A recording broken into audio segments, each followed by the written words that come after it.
Chemistry class ॾहों बाब पहिरियों सबक अठों इख्तिसार समरी आवां केमिस्ट्री उस्ताद नजूला चन्ना आवां खे सिंध ऑनलाइन स्कूल में भलीकार।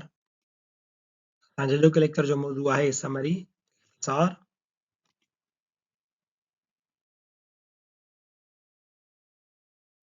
तव्हांजी अॼोके टॉपिक में इख्तिसार में टोटल जेके आहिनि असांजूं 8 पॉइंट्स आहिनि जेके असां वारे वारे सां वाज़िव कंदा हलंदासीं।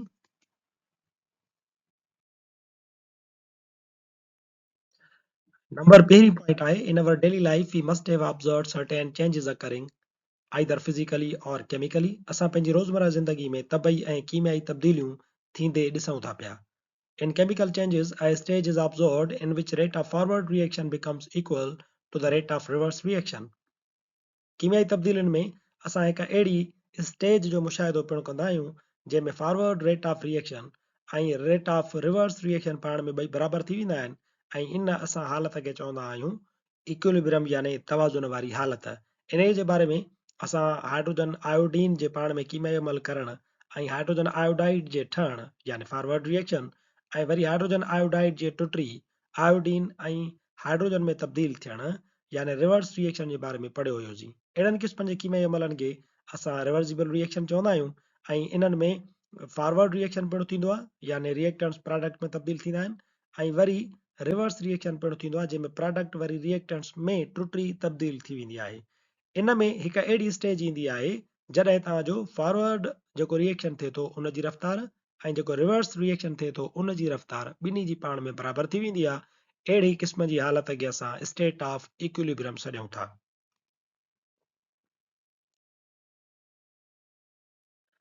नंबर बी पॉइंट आहे chemical equilibrium is always observed in reversible reactions. कीमियाई तवाज़ुन हमेशह असांखे रिवर्सिबल रिएक्शंस में ई ॾिसण वटां मिलंदो यानी मोट खाईंदड़ कीमियाई अमलनि में तवाज़ुन वारी हालत क़ाइमु थींदी आहे। इन reversible reactions reactants and products interconvert into each other.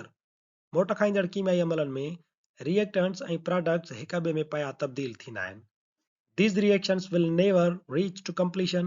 अहिड़े क़िस्म जा कीमियाई अमल कॾहिं बि मुकमल कोन थींदा आहिनि। Reversible reactions proceed in either of direction.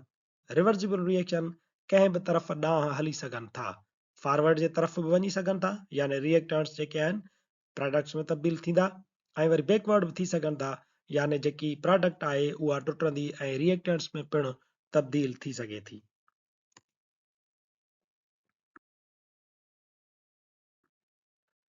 Number third point आहे in dynamic equilibrium the rate of forward reaction is high and rate of reverse reaction is slow in the beginning.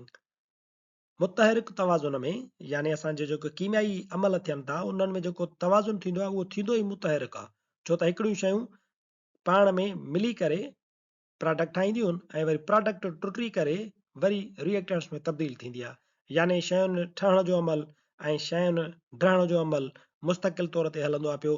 तंहिंजे करे इन असां कीमियाई तवाज़ुन खे चऊं था मुतहरिक तवाज़ुन। सो मुतहरिक तवाज़ुन में छा थींदो आहे त शुरूआत में तव्हांजो फॉरवर्ड रिएक्शन जी रफ़्तार तमामु घणी हूंदी छो त रिएक्टेंट्स जो मक़दार वधीक हूंदो आहे उहे तकड़ तकड़ में पाण में मिलंदा प्रोडक्ट में तब्दील थींदा वेंदा आहिनि। पर जीअं जीअं प्रोडक्ट ठहंदी वेंदी त इहा प्रोडक्ट वरी आहिस्ते पाण टुटणु शुरू कंदी त आहिस्ते आहिस्ते छा थींदो त अॻिते हलंदे हलंदे इक्विलिब्रियम जॾहिं हासिलु थींदो आहे त ॿिन्ही जी रफ़्तार फॉरवर्ड रिएक्शन जी रफ़्तार ऐं रिवर्स रिएक्शन जी रफ़्तार वरी पाण में बराबरि थी वेंदी आहे।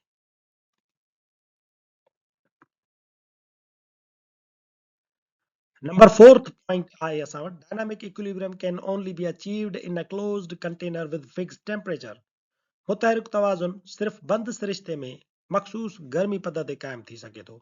मिसाल जे तौर ते असां जेकॾहिं कैल्शियम कार्बोनेट खणी उनखे गरम था कयूं पर इहो क्लोज़्ड कंटेनर कोन्हे को इहो मथां खुलियल आहे त छा थींदो तव्हांजी कार्बन डाइऑक्साइड जेका ठही हेॾां ऐं कैल्शियम ऑक्साइड ठही ॿ प्रोडक्ट ठहियूं त इहा कार्बन डाइऑक्साइड जेका आहे उहा पाण ॿाहिरि ख़ारिज थी वेंदी बाक़ी बचंदी कैल्शियम ऑक्साइड। हाणे कैल्शियम ऑक्साइड अकेली कैल्शियम कार्बोनेट में तब्दील नथी थी सघे। तंहिंजे करे छा थींदो त असांखे जेकॾहिं डायनामिक इक्विलिब्रियम हासिलु करणो आहे त इहे तजुर्बा असांजा थींदा क्लोज़्ड कंटेनर में।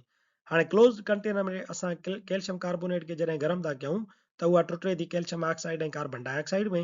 इहे जॾहिं इन जो मक़दार तमामु घणो थी वेंदो त इहे वरी ॿई पाण में मिली कैल्शियम कार्बोनेट में तब्दील थींदा ऐं ईअं शइ टुटण जो अमल ऐं हिननि वरी शयुनि पाण में मिली हिन ठाहिण जो अमल पाण में अॻिते हली करे बराबरि थींदो त डायनामिक इक्विलिब्रियम हासिल थींदो।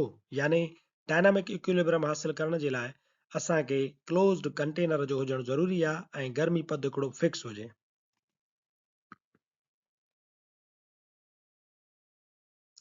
ॿी पॉइंट आहे according to law of mass action. Mass action वारे कानून मूजिब at any instant the rate of a chemical reaction at a given temperature, कंहिं बि मखसूस गर्मी पद ते हिकु कीमियाई अमल जी रफ़्तार जो ताल्लुक is directly proportional to the product of active masses of reactants at that instant। जेकी असां वटि कीमियाई अमल आहिनि, रिएक्टेंट्स आहिनि, उन्हनि जे एक्टिव मासिस सां सिधी निस्बत रखे थो। कंहिं बि कीमियाई अमल जी रफ़्तार उन कीमियाई अमल में इस्तेमालु थींदड़ रिएक्टेंट्स जे एक्टिव मासिस जी ज़रब उपत सां सिधी निस्बत में हूंदो आहे। यानी तव्हांजा जेतिरा रिएक्टेंट्स जा एक्टिव मासिस वधीक खणंदव ओतिरो कीमियाई अमल जी जेका रफ़्तार आहे उहा तमामु घणी हूंदी। माए जी बका वारे कानून मूजिब कंहिं बि कीमियाई रद्द अमल जी रफ़्तार आमिल शयुनि जे माए जी ज़रबोपत सां सिधी निस्बत रखे थी।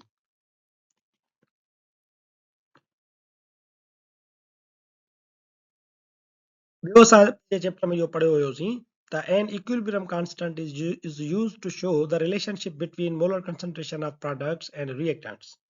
मुस्तकिल तवाज़ुन प्रोडक्ट ऐं रिएक्टेंट जे मोलर मिक़दार विच में ताल्लुक ॾेखारींदो आहे। एज केसी इज़ रेशो, जीअं त असांखे मालूम आहे त कीमियाई तवाज़ुन हिकिड़े क़िस्म जी निस्बत आहे, हिकिड़े क़िस्म जो रेशो आहे। And has usually no unit, ऐं आम करे हिनखे यूनिट कोन हूंदो आहे, पर कुझु कंडीशन्स में हिनखे यूनिट मौजूदु थी सघे थो। मिसाल जे तौर ते जेकॾहिं रिएक्टेंट्स ऐं प्रोडक्ट्स जे पासे ॾांहुं नंबर ऑफ मोल्स बराबरि आहिनि त पोइ उन केसी वैल्यू जो यूनिट कोन हूंदो, पर जेकॾहिं प्रोडक्ट ऐं रिएक्टेंट ॾांहुं मोल्स जो तइदादु घटि वधि आहे त पोइ अहिड़ी सूरत में केसीअ खे यूनिट ज़रूरु हूंदो। KC is independent of initial concentrations of reactants and products. मुस्तकिल तवाज़ुन रिएक्टेंट्स ऐं प्रोडक्ट्स जे शुरूआती मिक़दारनि ते दारोमदार नथो रखे। केसी इज़ टेम्परेचर डिपेंडेंट। असांजो मुस्तकिल तवाज़ुन गर्मी पद ते इन्हिसार कंदो आहे।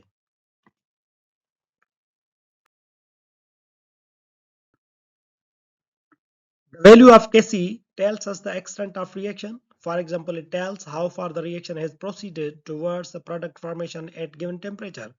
मुस्तकिल तवाज़ुन जो मुल्ह कीमियाई अमल जी रफ़्तार ॿुधाईंदो आहे। मिसाल तौरु कंहिं बि ॾिनल गर्मी पद ते कीमियाई अमल प्रोडक्ट ठाहिण तरफ़ केतिरो वधियो आहे, इहो पिणु असांखे केसी ॿुधाईंदो आहे।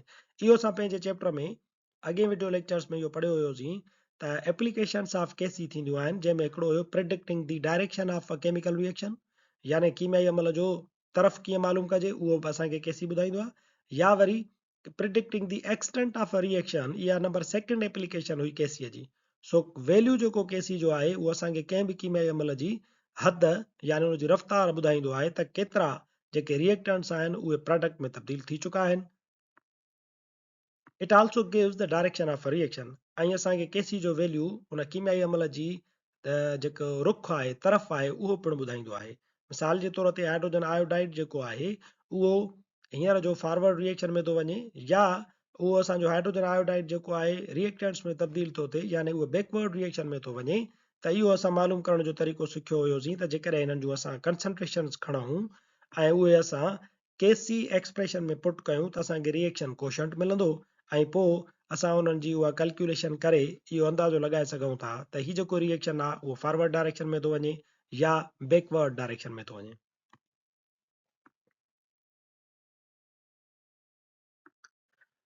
असांजी आख़िरी पॉइंट आहे एट नॉन इक्विलिब्रियम कंडीशंस। जंहिं वक़्तु तवाज़ुन हासिल न थियो हुजे उन्हनि हालतुनि में reaction quotient is defined as the ratio of the product of active masses of reactants and products raised to the molar concentration of the products raised to the respective stoichiometric coefficients in the balanced chemical equation to that of the reactants। हाणे हिकिड़ी त असां वटि condition कीमियाई अमलनि में हासिल थींदी आहे मुस्तकिल तवाज़ुन वारी, पर जेकॾहिं मुस्तकिल तवाज़ुन वारी हालत कोन्हे का त उन सूरत हाल में असां रिएक्शन कोशंट खे इस्तेमालु कंदा आहियूं। रिएक्शन कोशंट में पिणु ईअं थींदो त तव्हां जूं जेके रिएक्टेंट्स आहिनि या जेके प्रोडक्ट्स आहिनि उन्हनि जे कोएफिशिएंट्स खे असां रेज़ पावर जी सूरत में लिखंदा आहियूं, ऐं इहे हिकिड़े क़िस्म जो रेशियो ई हूंदो आहे। ऐं उन्हनि खे असां इस्तेमालु कंदे साॻे ई केसी जी एप्लीकेशन्स वांगुरु रिएक्शन क्वेश्चन जी मदद सां पिणु नॉन इक्विलिब्रियम कंडीशंस में असां कंहिं बि कीमियाई अमल जो तरफ़ ऐं उन जी रफ़्तार ॿुधाए सघंदा आहियूं।